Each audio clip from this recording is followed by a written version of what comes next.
歴史と風格を感じさせる。フラットでワイドなホールレイアウト。首都圏に近い立地ながら松林に囲まれた自然豊かで広大な風格のあるコースとして長く親しまれてきた。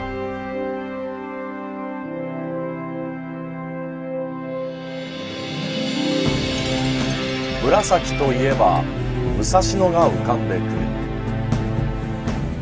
平成会員となっている文豪吉川英治氏が愛し命名した紫カントリークラブすみれコース。日本プロなどビッグトーナメントも開催された由緒あるクラブ。開場50年という半世紀の歴史とともに誰もが楽しめる戦略的コースとして新たに生まれ変わった。このコースをゴルフ先進国アメリカの一流スタッフが今まで以上に女性はもちろん初心者から上級者まで誰もが楽しめる戦略的コースへと変身させた。その面白さはゴルファーの挑戦意欲をかきたててやまない。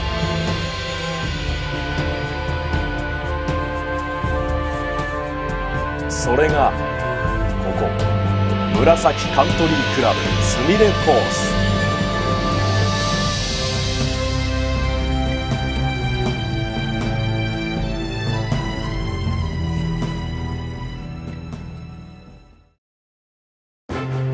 紫カントリークラブすみれコースでは開場50周年を迎えるにあたってこれからもそして今まで以上に高い評価が得られるようにと大々的にコース改造を行った。今回の改造にあたって元全米ゴルフ場設計家協会会長のダミアン・パスクーツォ氏と US ツアーで活躍するスティーブ・ペイト氏によるユニット 2P ゴルフコースデザイン社がコースを設計。主にアメリカの西海岸地区で活躍する2人だが日本でもトーナメントの舞台になっている小樽カントリークラブのコース改造を行い高い評価を得ている。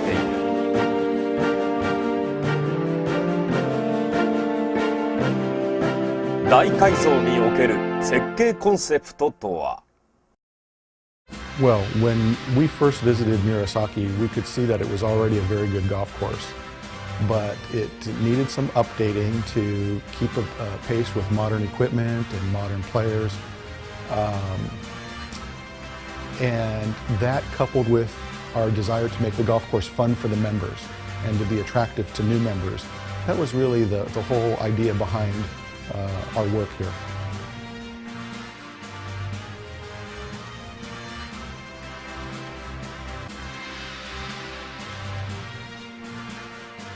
Well, today with modern players becoming bigger, stronger, more physically fit, and you have equipment that is more forgiving, balls go farther, they don't curve as much, off-center hits don't curve as much, they go farther. It's really difficult to get advanced players to hit long clubs in the greens if they're just allowed to hit driver off every hole without giving them much thought. So the idea out here is to get players to use virtually every club in their bag. And granted, some of those aren't going to be into greens, they're going to be off the tees. I don't think there's a hole out here that you can't hit driver. There's several that it's not a very good idea.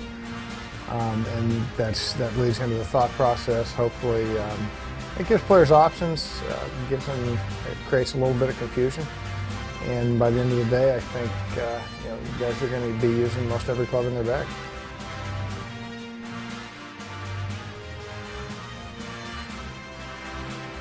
On this phase of the project, we focused on remodeling the tees, greens, and bunkers.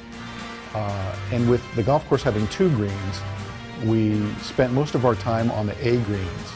So the members will find that the bunkering is a little more strategic. The greens are probably a little more undulating. When we're all done and we've remodeled the B greens, the members here will be able to play 2 very different golf courses, and they can pick and choose which green they'd like to play to.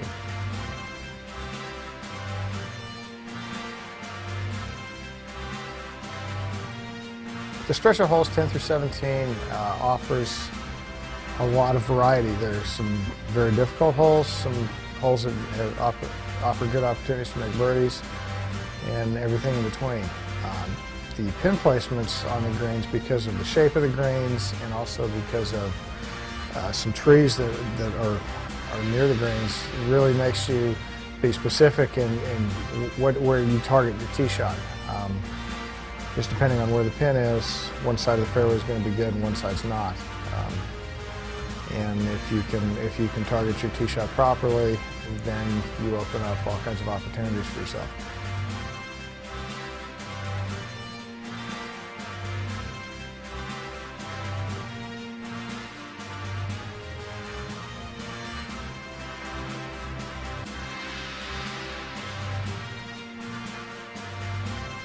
Well, the focus of the remodeling was to make the golf course fun, and many people think that our only purpose was to make the golf course more difficult, and that's absolutely not true.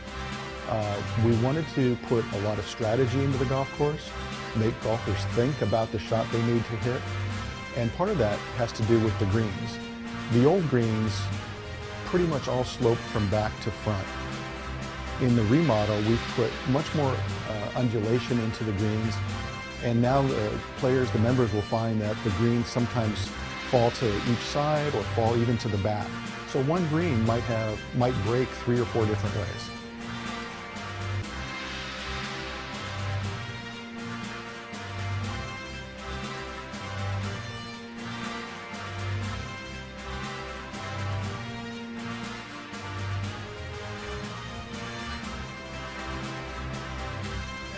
After we had done our initial work and had toured the golf course several times and played it, it was evident to us that the 9th hole was a much better finishing hole than the old number 18. Old 18 was a short par 4 and it wasn't very memorable. We think it's important that players leave the golf course having finished on a very memorable golf hole. So we decided to switch the 9s so that we would finish on the old number 9, which is now new 18. It's a very dramatic golf hole. Players can make, with good shots, can make a 3, and with bad shots can make a 7 or 8. And we think in a tournament situation that the outcome of a tournament could turn on that final finishing hole. And now let's take a look at some of the signature holes of the golf course. This is the 6th hole of par 3. There's a fine line between risk and reward.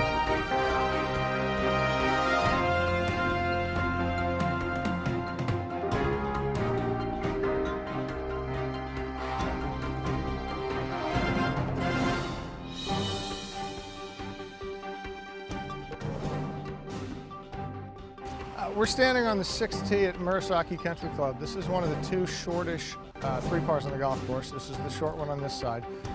The 6th hole has a major new feature, which is a long lake that runs parallel to the green. Both the green and the lake are at a slight angle, and the players are going to have to be very careful to look to see where the flag is located that day on the green. If the flag is up front, it could be 1 or 2 clubs shorter. If the flag is in the back, it could be 1 or 2 clubs longer. The addition of the lake has made this a very strategic hole, and I think it'll be very enjoyable for the players. The difference being on this 3 par is that there's water right next to the green, short, and all the way around the left side. The key to playing this hole safely, obviously, is favoring long and right. You're going to make par from there, maybe bogey. But the key to playing this hole well and making birdie is you have to take a risk and try to hit it close to the hole, because and if you do that, you're bringing water into play, and you do need to hit it close because there's more slope on this green than some others. The majority of the green slopes from right to left, so if a ball is moving to the left, it's going to keep moving towards the water. But there's also some subtle undulations in the green that segment it from front to back. It is a decision you have to make before you hit your shot.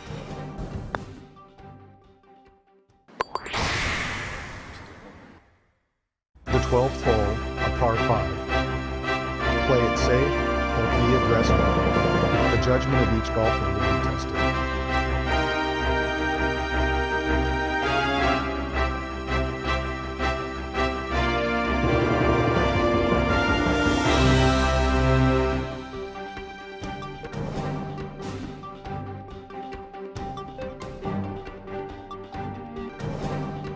This is the shortest par 5 on the golf course. For many players, they'll be able to reach this in 2 if they hit a good drive. The fairway slopes from right to left, so precision is important. The pond cuts well in front of the green, so placement of the second shot, if you're not going to reach the green in 2, is critical. We're standing on the 12th tee, which is a short 5 par, but just because it's short doesn't mean it's easy. If you can reach the hole in 2, you need to drive it in the right side of the fairway, which is not an easy task because the fairway slopes right to left. Well, I've hit a good drive here and found the fairway, and I've hit it long enough where I can reach in 2. And obviously, there's water short, there's water left, and there's pretty steep banks. So short and left, short or left, is not a good place to be. So if you're going to go at the green, you need to be pretty precise. If you bail out in the right bunker, you have a hard bunker shot, but it's certainly better than being in the water. That's going to be a decision that's hard for a lot of people to make. You know, it adds a thought process, and I think the more people play here, the more they will learn where they want to lay it up to certain pins. The green on this hole is particularly interesting and probably one of my favorites on the golf course. It's perhaps the most undulating green we have. So here again, the player is going to have to analyze where the flagstick is on the green before he hits his approach shot. This is by far the most severe green on the golf course. It's got 3 distinct sections. You've got the front, you've got the back right, and the back left. But again, that gets back to why it's so critical to lay up in the proper position to have the easiest wedge shot to get to the proper section of the green. It's a great members 5 par, and I can see if they have a professional tournament here, turning this into a 4 par, it'd probably be the most difficult hole on the course.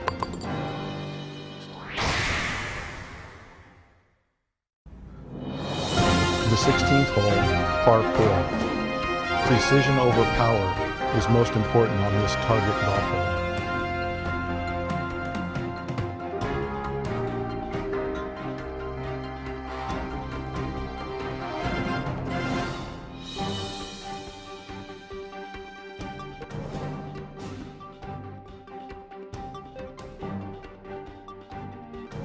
This is the 16th hole is a short dogleg left, par 4. And we extended the tees and we took the back tee and moved it further back. We also added bunkers out at the corner of the dogleg, making it almost impossible to cut the corner over the trees with your tee shot. Although from the tee it may look overwhelming, there's plenty of room out there for a well-struck tee shot. Standing on the tee, the obvious way to play the hole is to the right of the fairway bunkers that you see on the left side out. Personally, I don't think it's worth the risk, but it's an option and it's fun. And the green here is very small, so you really need to be in the fairway for an easier second shot. This is a hole that requires precision, so I have to go over these trees, which isn't a huge deal. But if I hit a tee shot, if I hit it here, I've either hit the wrong club or I haven't hit it solid. I hit it on the exact same line another 25 yards and I've got it wide open. So that just kind of goes to show the precision that required on the shot. The 16th green is a slightly smaller green, and it's what we call a plateau style of green. The green is surrounded by bunkers, making the approach shot, a precise approach shot, very, very important. There are some undulations which divide the green into smaller sections. So to make a par or birdie, you have to hit the ball into the proper part of the green. This hole is sectioned off into 3 distinct sections. The front left and front right are kind of subtle. The back is pretty pronounced.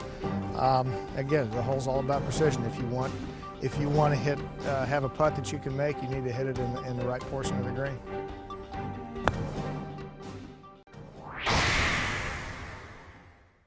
The 18th hole, par 5, a dramatic finishing hole where matches were won and lost.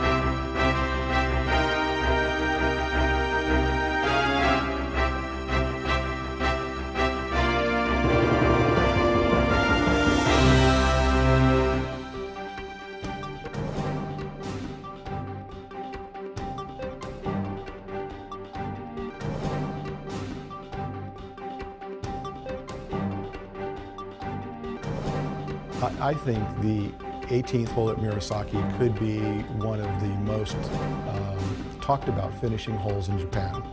It's a very dramatic finishing hole. It starts with a tee shot that comes between out of a chute of trees. We took the back tee and extended it further back, but we also put in 3 fairway bunkers in almost a triangular pattern in the fairway. 2 fairway bunkers on the right, 1 on the left. So it's very, very important that the players hit the ball in the fairway to get off to a good start on this hole. Well, the fairway is not small. If you miss it, you're in a bunker. And the best layup, if you can see, there's a tree in the center of the fairway about 100 yards from the green. The best layup is to the right of that. It's a harder shot. You've got to fit it between a grove of trees on the right. That'll leave you a much easier third shot, or you can take the easy second shot and have to shoot across the bunker towards the water. You know, and if you're going at the green in 2, if you miss it to the right, there's a really good chance it's going to go in the water. So there's a lot of things that can happen on this hole. It will lead for a fun and exciting finish. The heart and soul of the 18th hole really lies in the second and third shots to the green. Depending on how a player approaches the green with either second or third shot, they're going to have some different results. We have if you come in from the right, we have a long swale approaching the green, and it gives you the best angle because the green slopes from left to right towards the lake. If the player decides to come in from the left side of the fairway, they're going to have to contend with that green falling away from them and hit a very precise shot so that they don't end up in the lake. If you can't reach the green from here, you got a lot of options. You can see the flag just to the right of the green. It goes down slope into the water, so it's a dangerous shot to try. There's a lot of risk. There's a lot of reward. And if you bail out to the left, that bunker is pretty deep, and you're aiming right at the water from that bunker, so it's a difficult shot. If you want to lay it up, the best layup is to the right of this tree that you see in front of us, and then you're just pitching right up the green. So you have a lot of choices on what to do from here. And depending on how much risk you're willing to take, there is a lot of reward for pulling off a good shot, but there's a lot of punishment for not. We thought about all different types of players who would come to the Sumari course to play. And the remodeling effort was focused on women, beginners, seniors, as well as advanced players. The placement of every tee, the placement of every bunker, the shape and design of every green was well thought out to accommodate and to make the round of golf enjoyable for all of those different skill levels of golfers. So people coming out to play golf, they play the right tee, think about every shot, they'll have a very enjoyable day at the golf course.